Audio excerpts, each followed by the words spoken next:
Science Cafe. Any first-timers? Who's here for the first time? Okay, I'm going to see how much overlap there is. How many of you are Brazilian? Same people. It's the same people.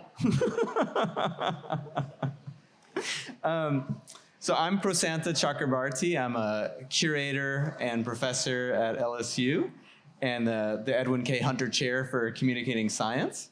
And our goal at Science Cafe, as always, is to keep the community around LSU and in Baton Rouge and in the state informed about the science that we're doing on campus, and to have a knowledgeable community that understands what we do and why we do it. So tonight's event will be held in partnership with the local public radio station, WRKF. Yeah. Look out for them. How many of you have heard the Science Cafe, like a little spiel that they give on, just a little commercial? Yeah, good. Now I know they do it. And also Campus Federal Credit Union is our sponsor. Thanks to them too.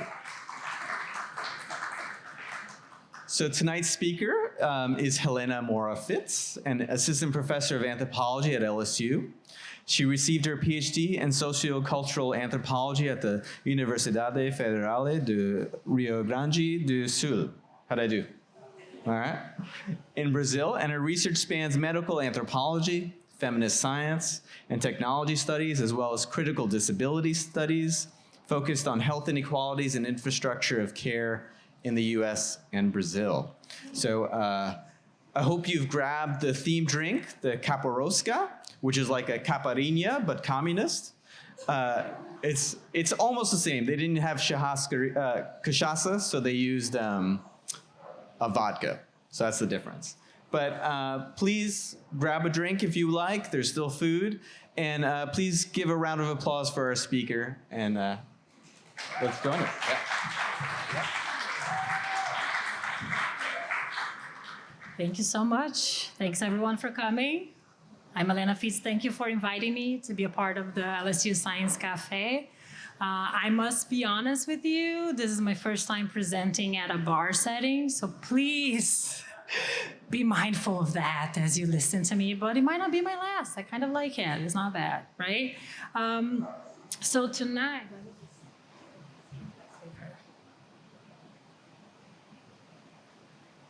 okay.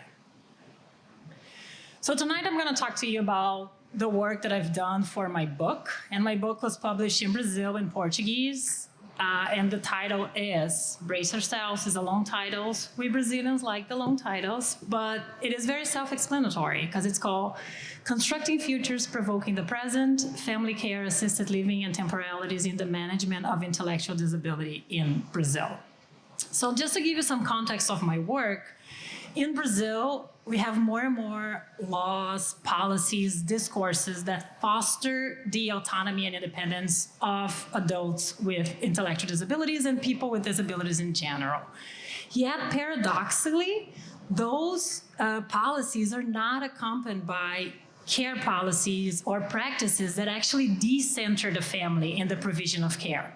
So, in my work, I try to understand this paradox within the entanglement of care, citizenship, and autonomy.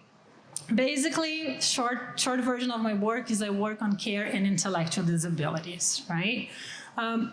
So as an ethnography, my book draws on participant observation and interviews that I conducted with mothers of adults with intellectual disabilities from 2016 until 2020, 2019, 2020 in Brazil.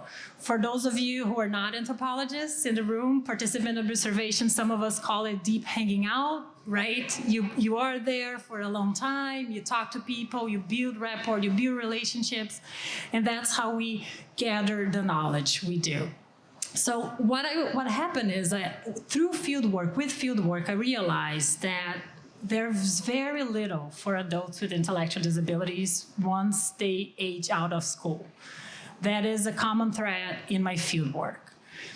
At the same time, we have mothers, caregivers who are becoming older. and who are still responsible for the majority of the care and support for that population. So I have as my starting point the controversy surrounding living arrangements for adults with intellectual disabilities in Brazil. Where a person with intellectual disabilities is gonna live, with whom. Is it good for someone to live away from one's family? For whom? How do you make those decisions? What is influencing those decisions? And I gather that knowledge by being with the people, by asking different questions, right? There's a Brazilian anthropologist called Débora Diniz, who I love, and she says that ethnography teaches how to ask the right questions. You go into the field work and you think you know what you know, and then you go there and people actually telling you what they want to tell you. So you learn to listen and to actually be, okay, what matters here? What should I be actually paying attention to here, and what is being told to me? So that's a big part of my work.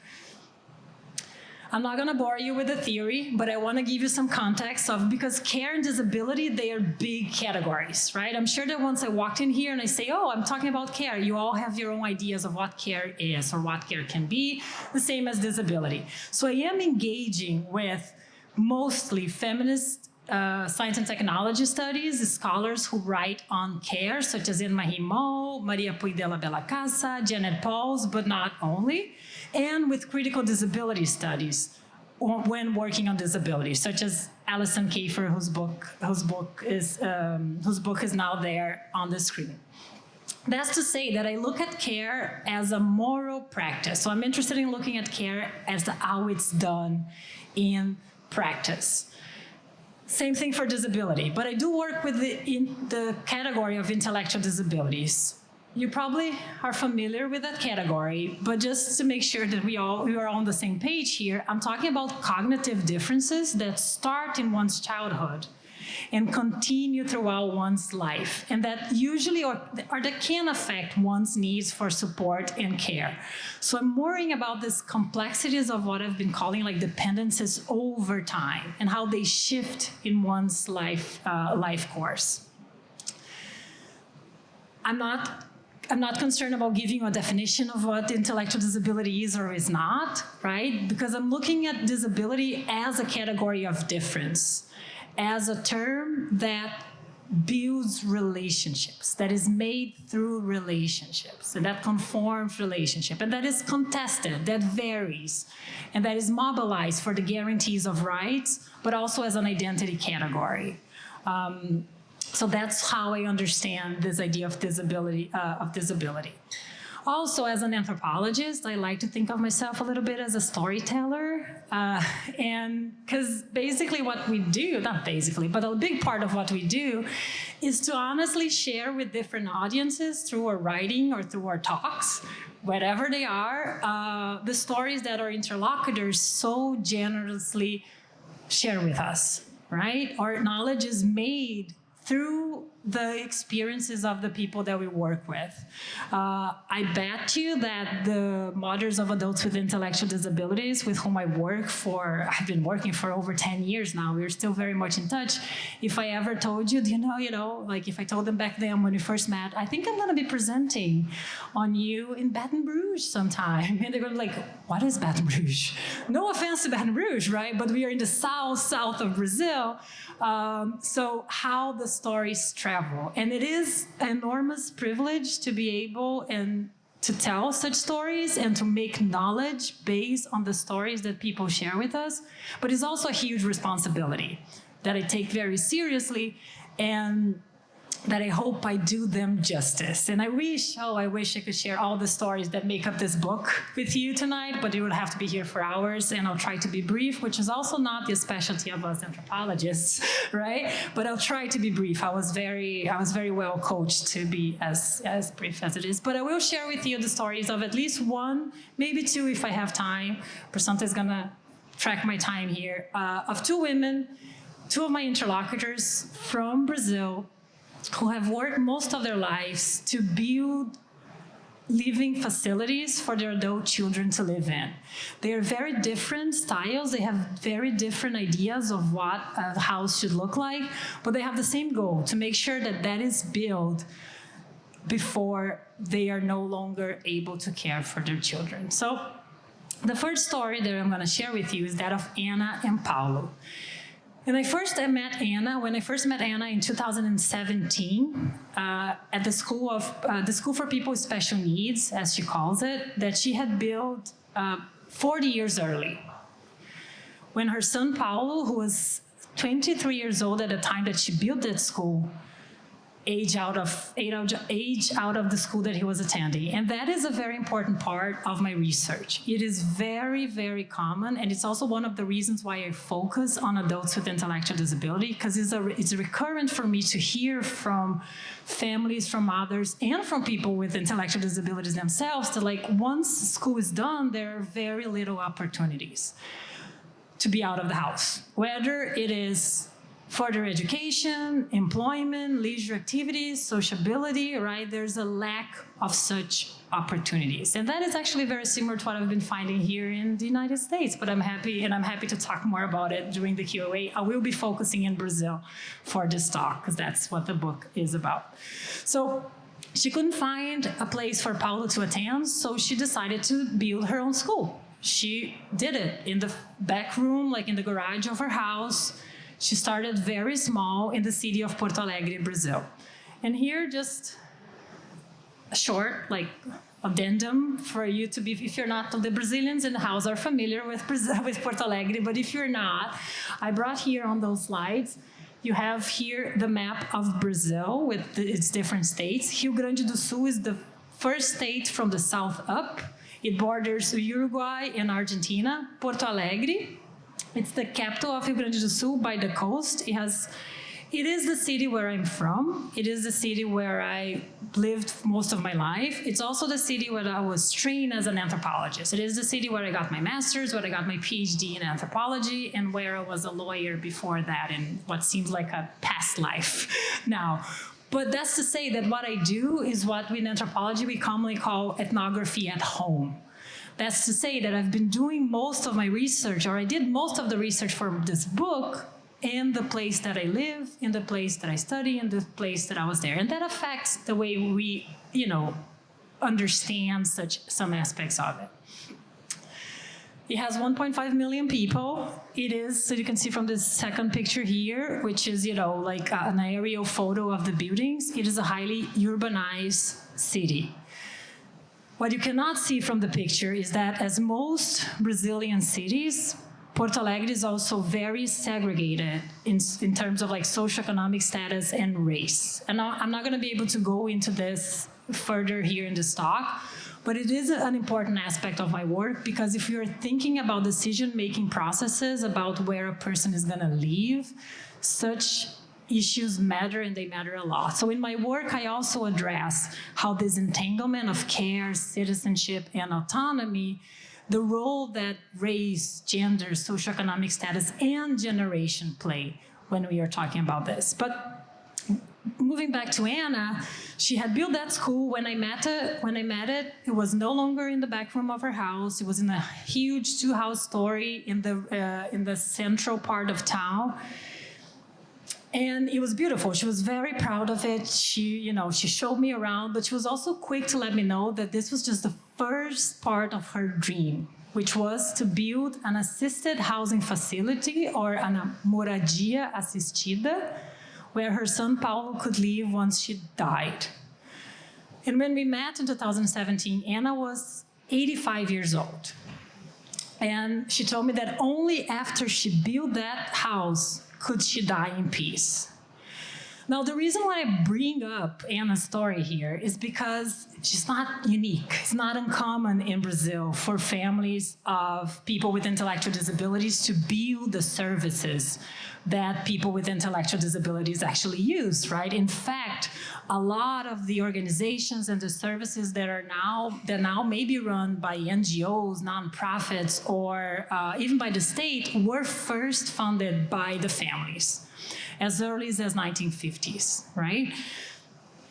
What I'm interested in here is that now, well, like I said in the beginning of this talk, we have a shift in the understanding of disability, in the legislation on disability, in the policies, where we are more concerned about fostering the autonomy and independence of people with disabilities, which is what we want, right? We're very happy for this. It's the result of decades of struggles from the social movements of people with disabilities in the country.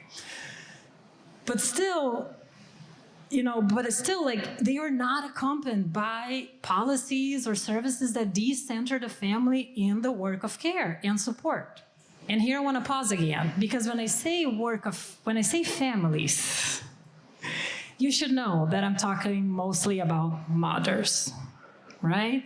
The gender aspect of my work is prominent. I cannot not go there. Actually, in Brazil, the word for parents is pais, which would literally translate as fathers. But when I write, I make sure that I always write mães, which will literally translate as mothers, to make sure that folks understand that in my field work, whenever I was, in those spaces or navigating those spaces, 97% of the people in those spaces were women caregivers, right? Just to make that addendum. So it's nothing new, but the search for houses, more and more, it's what drew my attention. When I started this work, I wanted to actually study inside an assisted housing facility. That was my dream, to do the field work in one of those facilities. I could not find that facility in my hometown. I was like, where is it? And I would ask people, and people would tell me, I don't know, but if you find it out, let me know. Right? So people were searching for it. Some people were completely rejecting it. So there were some controversies when it comes to it, but there's a growing interest in it. And that brings me to the first question that I heard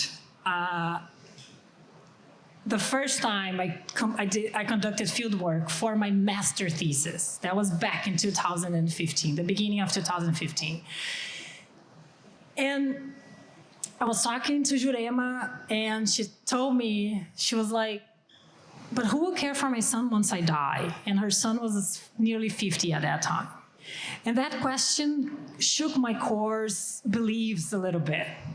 Because the common sense assumption is that there's nothing worse for a mother than lose their child. I'm not gonna say that that is not also one of the biggest fears that my interlocutors have, because it is, of course it is. But I heard different versions of this question so many times ever since. What is gonna happen when I can no longer care? What happens if I die? My biggest fear is to die before my child. When they talk about this in those terms, I realized through my field work, after listening to them and observing their experiences and being part of those dynamics, is that they were speaking of a lack of adequate support and infrastructures that actually enable care to be decentralized from the family, right? And what does it mean in terms of living arrangements? Why now people are more and more concerned about where an adult with intellectual disabilities is gonna live? I also like to point out, and that might be not a surprise for the Brazilian folks again, but there is a controversy, right? Because, of course, a lot of times the mothers who, not of course because of that, but a lot of times the mothers who search for spaces not with family members are accused of wanting to abandon or institutionalize their kids, of not caring enough. That's very common that my interlocutors who search for those spaces hear that from healthcare professionals, other families, and even for their own family members. The reason I said of course before is because I don't want to undermine the existence of spaces that people with disabilities are still left to die. Institutions. They exist less and less in Brazil since the early 2000s, when we had the psychiatric movement, psychiatric reform, deinstitutionalization processes, but they still exist. It's a valid concern and a valid fear that I don't want to undermine. Still, what my interlocutors strive for is for this third way, where care is not relegated to one single agent, regardless of it being an institution or the mother caregiver, right? I also want to stress that while living alone, and when I say living alone, I mean not living with one's parents, is not necessarily something that happens to everyone in Brazil, something desired by all. Cohabitation, recohabitation, when you leave the house and you come back to live at home, it's common in the country, right? Whenever I'm teaching and I tell my students this, I was like, I give an example and maybe we should edit this part out, but it's like, I lived at home until I was like 31, I think, and it was fine. No one was really that concerned about me still living with my parents. So it's different, right? There's different ideas. And that is based, of course, economic reasons, but also this idea of like intergenerational solidarity. This idea that you're forever responsible for your kids, or you have a debt to your parents or grandparents or your, older generations. So that is that. Still, and that's another thing that a mistake I want us not to make tonight, is I don't want us to think that the resistance or the resistance to living arrangements or the inexistence of such spaces in Brazil is a cultural fact, and that's it, right?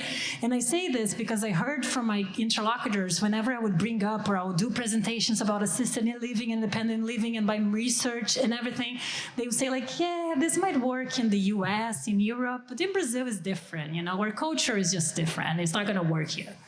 Now, I am a cultural anthropologist. Of course, culture matters. Of course, culture plays a role in how things are done. But it cannot be the end point of that conversation. What is not shown if we end the conversation there? If we just say like, oh yeah, it's cultural, Brazilians are not necessarily looking to living alone.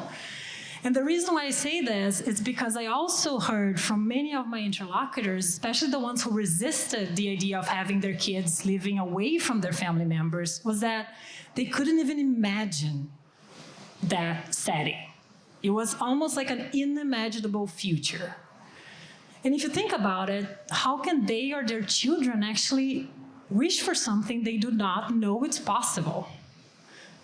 So the work of building such spaces like Anna does, it's also a work of imagining a possible future, of constructing that future based on the present understandings of disability and care. And here's my second story. I have no clue how I'm doing for time. So I'm gonna try to be brief here and fly through this. I'm sorry, I talk a lot. But yeah, so the second story that I'm bringing here tonight for you, and I'm gonna be very brief, I promise, is from Flavia and João.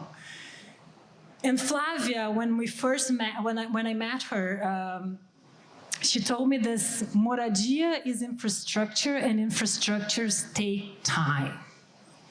She was the one who made me pay attention to the temporal aspects of the actually making of such spaces. Flavia, like Anna, was also a white, upper middle class woman from Brazil. And in 2000, she's the mother of João, an autistic man with intellectual disabilities. And when he was about to age out of school, Flavia realized in 2013 that there was not gonna be a lot of options for João. She was like, there's not gonna be a lot here. What can I do to change that? Very similar to what had happened to Anna 40 years earlier. She decided, because Flavia, she has, she's an economist, she has a master's in public health, she has lived in Europe for many times, she's very attuned to the most recent international discourses and policies on disability that really foster autonomy and independence. So she founded an institute in Brazil, in Rio de Janeiro, Brazil, along with two other mothers, with the goal of building the first independent housing facility for people with intellectual disabilities and or autism in Brazil. Now, the goal of this space, it's not the idea of like, oh, but who's gonna provide the best care? How is care gonna be provided? But it is to understand living alone, if one wishes to do so, as a right that should be granted to all. Right? Because one of the issues with adults with intellectual disabilities is because, of course, there is the cultural factor of intergeneration solidarity. Of course, there is the fact that there are not enough spaces where people can actually live and can imagine that it's going to be possible. And there is this ableist idea that people with intellectual disabilities cannot live alone, when in fact, as Anna and Flavia are showing, what is lacking is the adequate infrastructures that can make it possible, the necessary support to make it happen. And that takes time, right? What happens when we are constantly having to rebuild and reconstruct and make those spaces? It's hard, right? And just so I do justice to her project, because it opened in 2021 or 2022 in Brazil. It is the first independent housing facility in the country, and but it is, people, the residents have their own apartment. Inside their apartment, they do their own thing. They're responsible for everything there. But in that building, there is a support room with a support agent that is there 24/7. Since the goal is for one to become more and more autonomous and independent as it goes, they also enroll in a support program, an individualized support program, where they learn all the skills that we had to learn when we first moved out, right? How you do the laundry, how you cook, how you properly clean your house, but also some things like, how you manage your money, how you do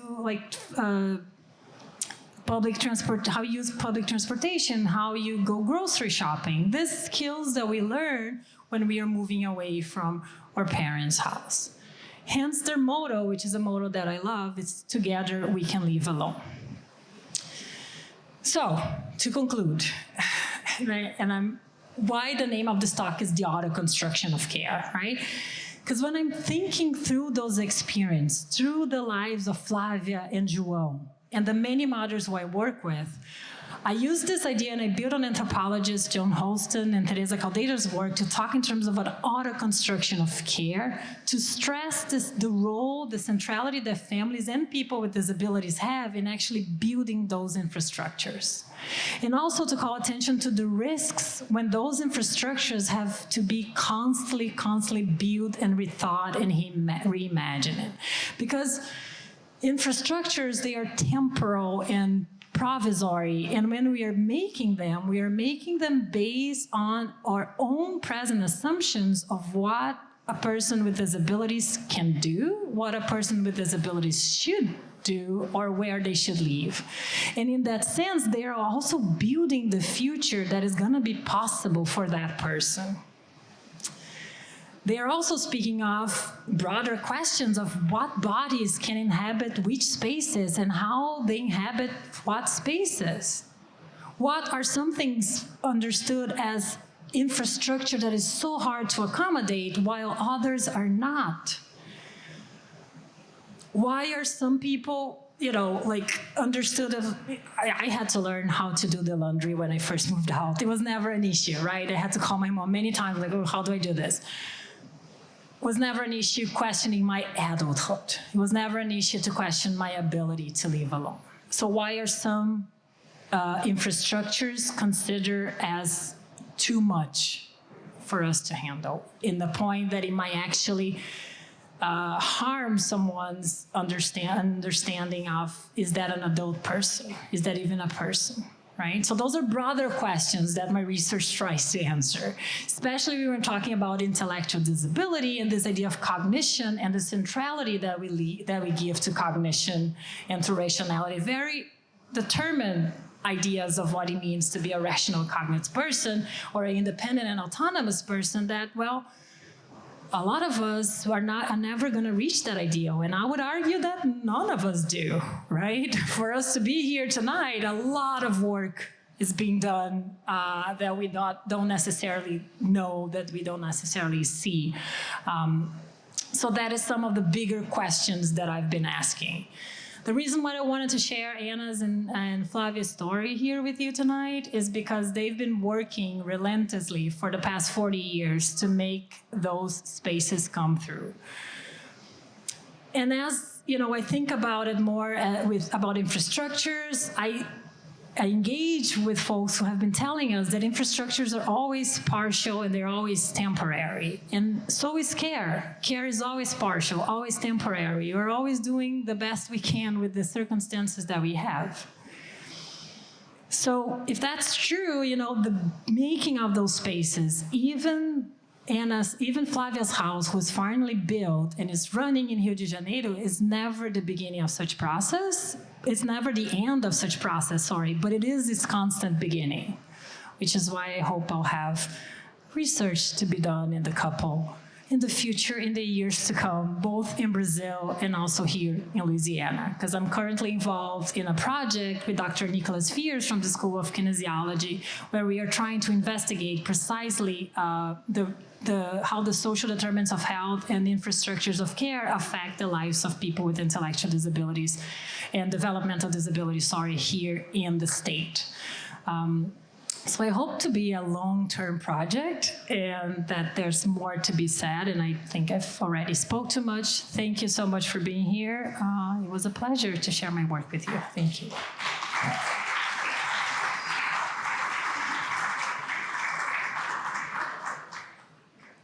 Okay.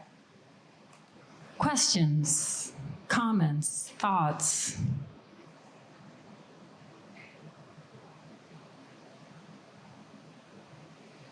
Yes.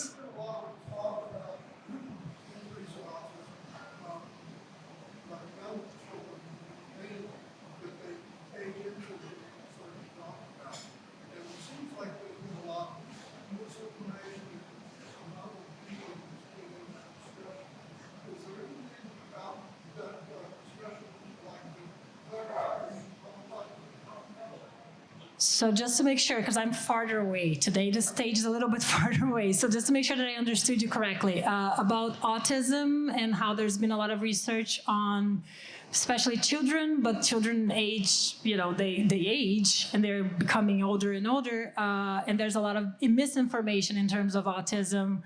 And if I have anything to say about that. Yes? Okay. Oh, I have so much to say about that. We need another talk. It is not like I work, of course, with folks with autism, but most of my interlocutors are people with intellectual disabilities. So they might be, have both of these experiences. But autistic folks, they've been done tremendous work into really. How do I keep it brief? No, but because I think I'm gonna go through my route, right? I am someone who engages with disability studies, critical disability studies. So when I think of autism, and I know that's controversial even within this community, I am thinking of autism as a disability, in conversation with disability. And the way I understand, and with many others, right, not me, but with many others in this field, is to understand autism, disability as diversity, as human difference. Different body minds that inhabit the world differently. Now, the issue with different body minds is that our world is usually so constructed and built for normative body minds that whenever folks who do not fit the norm enter such spaces, there's the conflict, right? There's the clash. How do we deal with it? All those questions as if it was so out of the norm, because spaces are built to very specific body minds. If you look around this space, it was built for very specific body minds. When I talk about, when I build on Alison Kafer's work and I talk about imagining different futures, it is a future where disability, where autism is desirable, where we can think about and construct futures in which that is not something for us to avoid or cure or, not this biomedical understanding of it, but as something as, human conditions, human diversity that are valued and understood as such. I don't know if that answers your question, but that would definitely change the mindset at how we look at those and how we look at what we are striving for.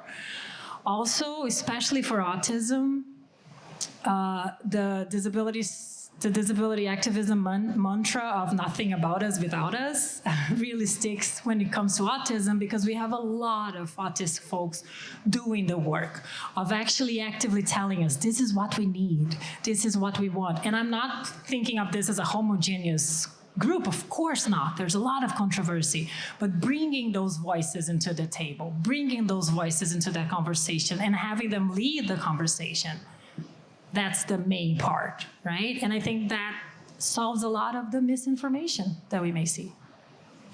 I don't know if... Okay. The political comment about, these children are going to need care, they're going to need services throughout their lives. So, well, the whole spectrum, some of them will, and some of them will not. Exactly. So the type of care that you're going to need, the type of support that you're going to need is going to vary. Do we know how much care of support any of us is going to need in the upcoming years or months of so? And how come we are not concerned about actually building the infrastructure that make those care and support possible, right? That we are collectively thinking about it. One of the things that I did not say, and I thought about starting this talk with this, is that one of the things that I hear the most when doing my research, especially from parents, is like, how did you become interested in intellectual disabilities? Do you have someone with who's disabled in your family, or are you disabled?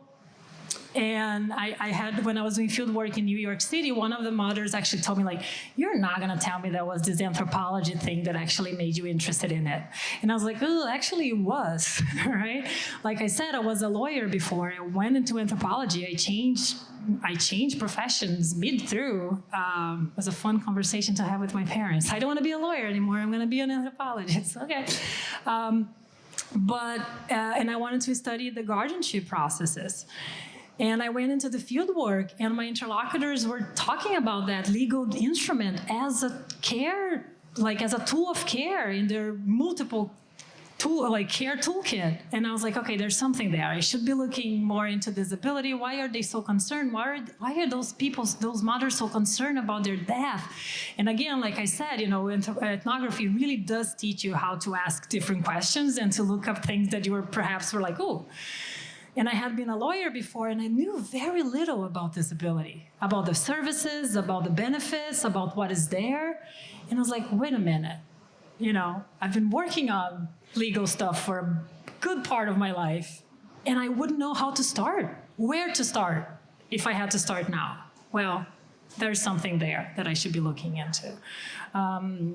So that's to say that disability, autism, should be a collective issue, right?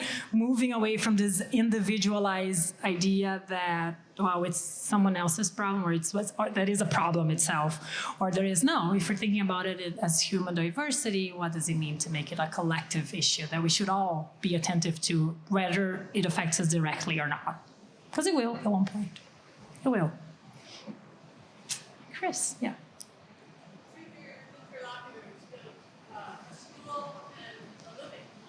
Yeah. Could you talk a little bit about how others found their way, like what kind of networks brought other students and residents to the construction? Okay, so they bought, like, my interlocutors built first a school and then an independent living facility, and Chris asked, like, how other residents or students came into these facilities. Well, is this the expression, word of the mouth? That's the expression, sorry. Word of the mouth, right? And that's also part of the work of care. And when I talk about the autoconstruction of care, I'm also talking about you have to build there is the work of building the networks, of building the infrastructure, but there's also the work of finding the infrastructure or finding what is there, right? And that is work. That takes time. So most of the people who join those spaces, for Flavia is a little bit different because she has more of a social media appearance, and she participates a lot in conferences, like public spaces. But for Anna's school was really the word of mouth. Like a big part of the favorite part of my field work was done in the waiting room. of a organization that provided services such as like sports activities, music therapy, theater for adults with intellectual disabilities. And I spent a lot of time in that waiting room.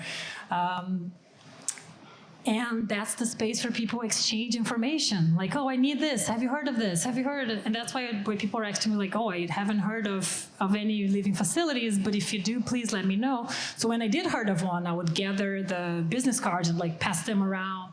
So it really is the word of mouth and an active search that usually, at least until now, still falls mostly in the mothers. Yeah. Yes, Kasha. Thank you.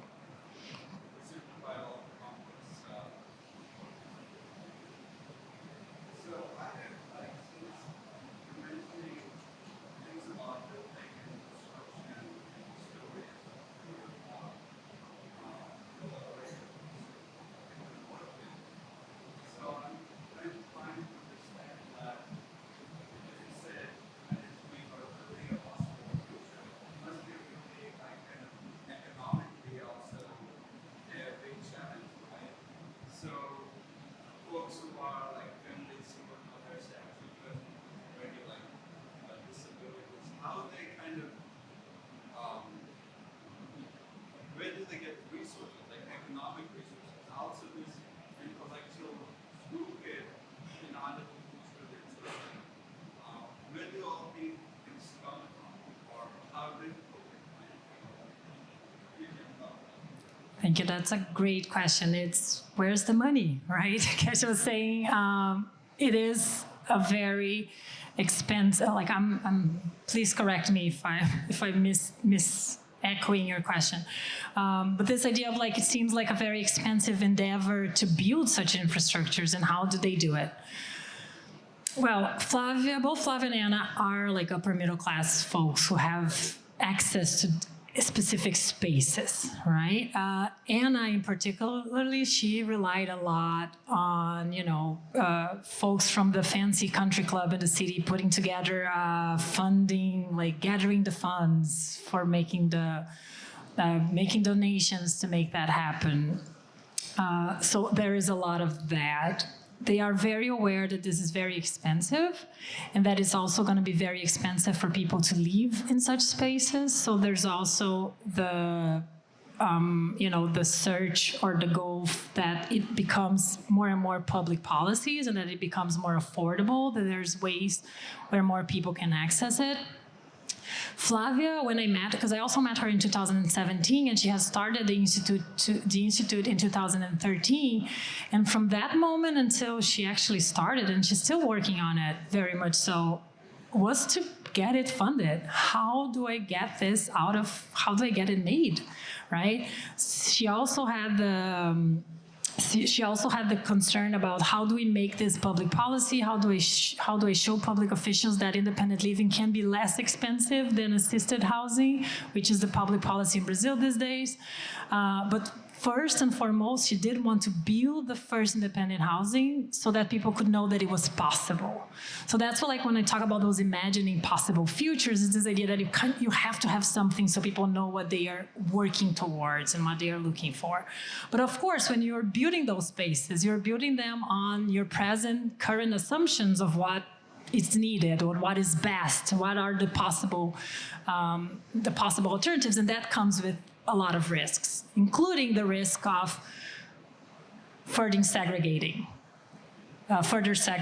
people with disabilities, right? So there's always a risk in the auto-construction of care that I didn't get to in this talk, but it's a big part of my work is talking about the risks of auto-construction of care, because there's always a risk that those infrastructures would end up doing the exact thing that they aim to avoid, which is furthering the segregation of people with disabilities. And also because, like I was talking about in Brazil, the racial socioeconomic segregation is an issue. So places that are built usually mimic such segregation, right? So you might reinforce where certain people live and where certain people are not going to live.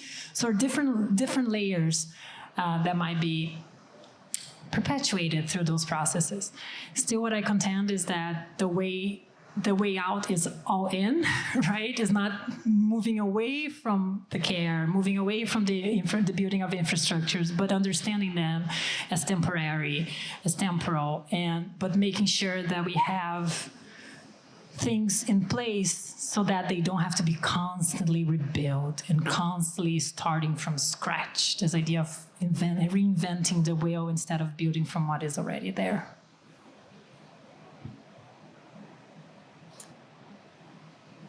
Yes. Oh, I'm going to try to listen to you, but. You covered this already in part, but I was wondering what kind of decisions do you hope to enable your work and the data that you're collecting? What kind of decisions I hope to enable with my work? And that's it? With the data that I'm collecting. Yes? Okay, thank you. Sorry, there's some noise here. That's the million-dollar question, right? Again, because I was a lawyer before, and when I went into anthropology, I'm like, that's it. I'm going to go into anthropology to save the world. It took me it didn't take me long to be like, oh, maybe it's not anthropology that is going to save the world. But I think there's things that our work can do as anthropologists, right? In conversation with other disciplines, in conversations with policymakers, and especially in conversation with the collectives, the social movements that have been doing this work for so long. And that is the power of ethnography, right? The power of looking at like, okay, how is it done in practice? Okay, we have all this great legislation, we have all these great policies. Brazilian legislation on disability is a good one, right? We have good laws. But then you go into the day-to-day life of people, and what is the gap? What is the gap between the laws and the lived experiences, or even the policies and the lived experiences? So I hope that with the stories I tell, the stories that people so again generally share with me, and through this qualitative work, I can be a part of a group of scholars, in my case, scholars, activists, if you want to call it, but that are actively in conversation with those who can actually make the changes, right? Provide data for public officials makers. If we can assist LSU in becoming a more accessible campus, academia, different spaces, right? So it's like it's starting those conversations and entering those conversations and showing the importance of anthropology and ethnography when talking about disability, because we have something to offer there. And at the same time, disability, experience of disability and disability studies troubles anthropology tremendously, has been troubling anthropology tremendously for a while there. So there's that constant conversation between, it might seem a little too abstract, but you know, the day-to-day in the classroom, in spaces like this, I think that's the goal. Baby steps. Yes. So you've been in Louisiana for 2 years? 2 years in Louisiana, yeah. And you're now working with kinesiology professor. What are your initial sort of reactions? You have a very important comparative perspective now. Yep. How are you approaching questions related to disability and services that you're talking about in the context of actors or PPS? Well, thank you for the question. It was like I'm in Louisiana it's my second year here in Louisiana. And now I'm, invested in work with, like I said, Dr. Nick Fears, in working in Baton Rouge in Louisiana, and what is that we are finding in that comparative work. The work has just started, right? So I don't want to be like jumping the gun and just saying data that, but it has just started. We are launching it very soon. So if anyone wants to take part, please contact me. Things that I've noticed by talking to people, by doing some exploratory research, there's a lot of similarities, a lot of cross points in terms of the concern of what's going to happen as people age out of school, what is there once you don't have that very structured system of education, that's what you do, that's where you go. As flawed as it may be, right, there's something there, there's some structure, but then what happens next? We are very interested in the differences between rural spaces and urban spaces, right? What does it mean for us to talk about like access to services? Well, but you need a car. Who drives? Who doesn't drive? Who cannot drive? What does access even mean? What services are there for everyone else in that locality, let alone people with disabilities? So those are some of the things that we are starting to look at. And Louisiana is a very, in my opinion, particular place to look at it because, and Baton Rouge specifically from what I gather, the way it's, set up, and there are a lot of similarities with Brazil, historically even, and there's a lot of differences. So I think it's going to be interesting for me particularly and for our study to make those comparisons. But we're also hoping to work with, to provide also quantitative data in terms of what is out there. What are the difficulties for people accessing the services? What can be done so that people can better access those services, and what is the role of all of us, like again, civil society, university, the state, in actually making sure that those services are available and easily accessed. So it's going to be a qualitative, quantitative methodology. I'm the qualitative person. Yeah.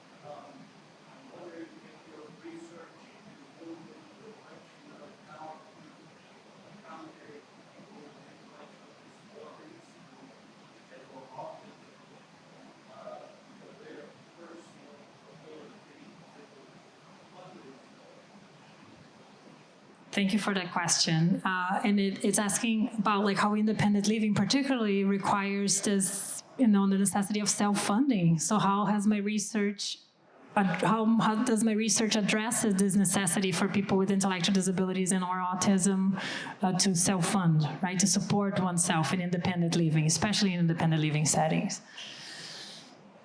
It's a great question. I wish I had the answer for it. In Brazil, it is hard.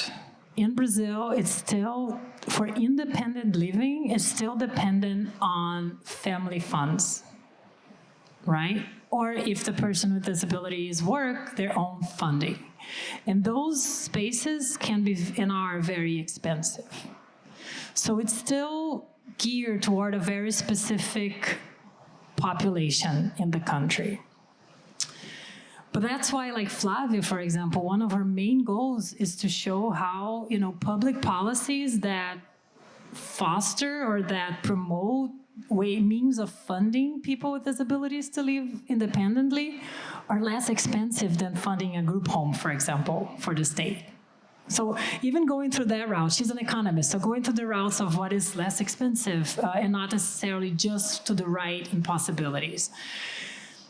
And also there's a bigger question, which is, perhaps the layers of this research, but there's a bigger question of also like, yes, we're talking about inclusion and we're talking about modifying spaces, but inclusions into what, right? When we take this idea of reimagining care, reimagining autonomy, it does requires us to shift a lot of our understandings of what it means to be an autonomous and independent person, what it means to be, to have a fulfilling life, what good care is, what it is to be a good mother. Like it will requires a larger effort of what is valued and how it's valued in terms of who pays for it, and how is it being paid, and what we, and who counts, right? So there are different layers when we talk about this work on disability. And they are, in my perspective, they're all equally important because you're gonna have to address them all, right? Otherwise, there's always gonna be some bodies who will be left behind in this idea of, okay, but what if I can afford it? Well, then, right? So.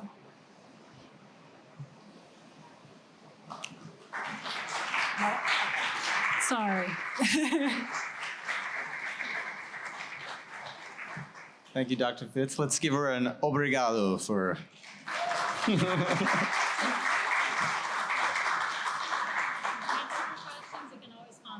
Yeah, we'll all someday have to join the community that needs care or will be caretakers. So thank you for discussing that space with us. Yeah. So tonight's lucky winners for the Campus Federal Union umbrella and the WRKF drawing. The first is Francis Din. Francis? Where is Francis? I don't. Oh yeah, great. If you want to grab that umbrella, and then also Kathy Rayborn. Kathy Rayborn. Yeah. Oh, Holly, do you see her back there? We'll get a. Hey, Kathy. Thanks. WRKF will reach out and get you your prize. Many thanks to Holly Caruth, who really makes this happen, running around and making sure the infrastructure is here. Thanks, Holly. Thanks to the Office of Research and Economic Development that pays for all this and makes sure that we have space and all that. Thanks, ORED. Thanks to the President's Office that helps provide the food and some other infrastructure, whoever the president might be in the future, but Matt Lee now. We're doing good, we're doing good. And thanks to the varsity manager, Maddie, and the bartender, Cassie. Don't forget to tip Cassie and to close out. Thanks, Cassie. And good job on the Kaparowskas. And thanks also to Josh, who helped set this up. If you guys have any other, it's a much better setup for the speaker this time, so thank you, Josh. The next LSU Science Cafe will be on Tuesday, June 24th, where Screen Arts and English Assistant Professor Calling Heck will discuss his research, and that'll be a good one. So please come in June and bring a friend. Bring somebody new who hasn't been to Science Cafe. All right, so thank you all for attending, and have a good night.